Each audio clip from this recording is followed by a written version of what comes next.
I just simply don't understand the people who support Hamas. That would be the equivalent, at least the way I see it, is supporting ISIS, essentially depraved terrorist organization.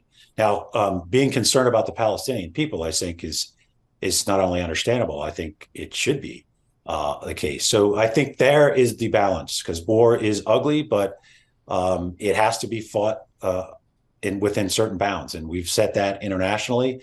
And I do think, everybody's jumping to the conclusion that the Israelis perhaps went too far. I think that's to be determined, but certainly the level of civilian casualties is unacceptable. As Secretary Blinken said, I would share that.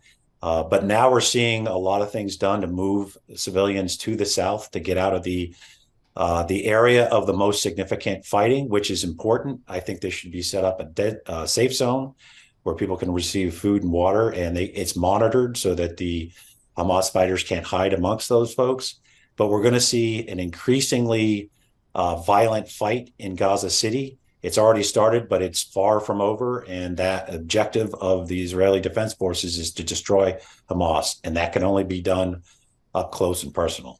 I do want to come back to Secretary Blinken in a moment. But first, Mick, would love if you could tell us a bit more the perspective that you're coming at this from. I see that you worked at the Department of Defense, so you were the Deputy Assistant Secretary for Defense for the Middle East in the federal government, and now you're a senior fellow at the Middle East Institute. Can you just tell us what that means and what your role is right now? So I started, for the most part, as a practitioner of irregular warfare in general, as a Marine, and then as what's called a paramilitary officer in the CIA, which is our version of the special operations in the agency. So I spent most of my time in conflict zones, as did most of my colleagues. And I fought many times in urban environments, and it is by far the worst. It's very disoriented, it's very violent, and you just never know what's coming at you. So that's what I brought into being a policy person for Secretary Mattis and then Secretary Esper, was mostly a practitioner's point of view. But then I got obviously schooled up pretty quick on policy. So I view it from both lenses when I look and analyze these type of conflicts. Thanks for that. Yeah, I think I was definitely want to know a bit more about your background here. Very impressive. So you were also a former coach at USA Boxing in the Marines for a few years. So very impressive pedigree. And I wanted to echo Matt in thanking you for your service as well. A few years. In the Marines from 1988 to 2014. Yeah, that's solid. More than a few. Yeah. So you certainly have a lot more to bring to the table than we do in this perspective. So yeah, I did want to come back, to Secretary Blinken's visit then, and what you made of his time in the Middle East and how his reaction was, and where basically the U.S.'s role is in this conflict right now. So I think one of the roles that the U.S. is attempting to play is to talk about the day after. This is going to happen. I believe Hamas will be destroyed, as they should be. But what's going to come next? A long-term occupation of the IDF of Gaza would be unacceptable to many, and I don't think it would be in their interest. So what's going to fill the gap? I think Secretary Blinken's been talking to all our partners in the region, saying, rhetorically, having opinions on this is fine, but what are we actually going to do? So is there going to be an international peacekeeping force? What's going to be the political way ahead for the people in Gaza, the Palestinians? What are we going to do to make sure that this never happens again?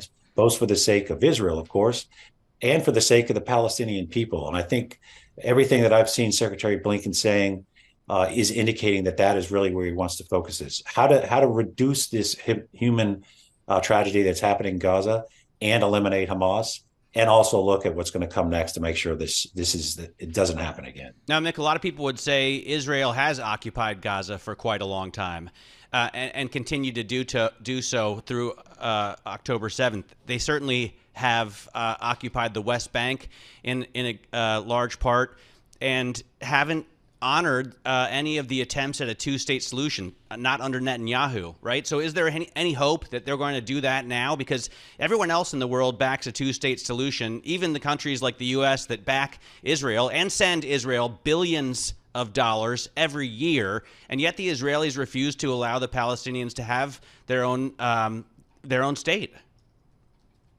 And the only way I could see this ever working, where we don't have this happen again and again, is a two-state solution. They have essentially to your point, they have direct access into the West Bank and therefore occupy it. They control in and out access in Gaza. They would say they didn't occupy it, which is one of the reasons why they didn't know what was going on. Well, they have settlements, they have checkpoints. They do. They absolutely do. Yes, I'm not disagreeing with you, but they would say that they want to have troops on the ground now because they don't want Hamas to get reconstituted. I think that would be a bad idea. That's why I think Secretary Blinken, State Department, the White House is rightfully talking about, well, what's the alternative?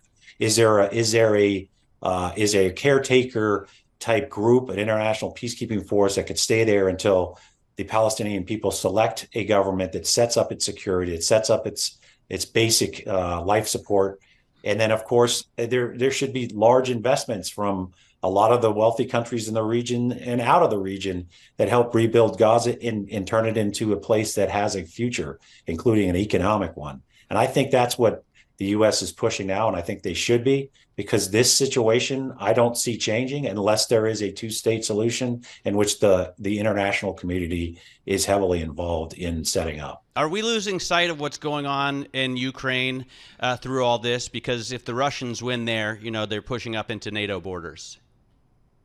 They absolutely are. And the fight's still raging on in Ukraine, even though it's not first thing on the news. It's still happening, and they are making incremental gains. And it's really clear now that a lot of the weapon systems that we provided them recently, especially the ATACMS, the long-range artillery system, is having a major effect on the Russians' ability to resupply both its frontline troops, and they can reach anywhere in Ukraine now with those systems. So there's no place off limits, including the Crimean Peninsula.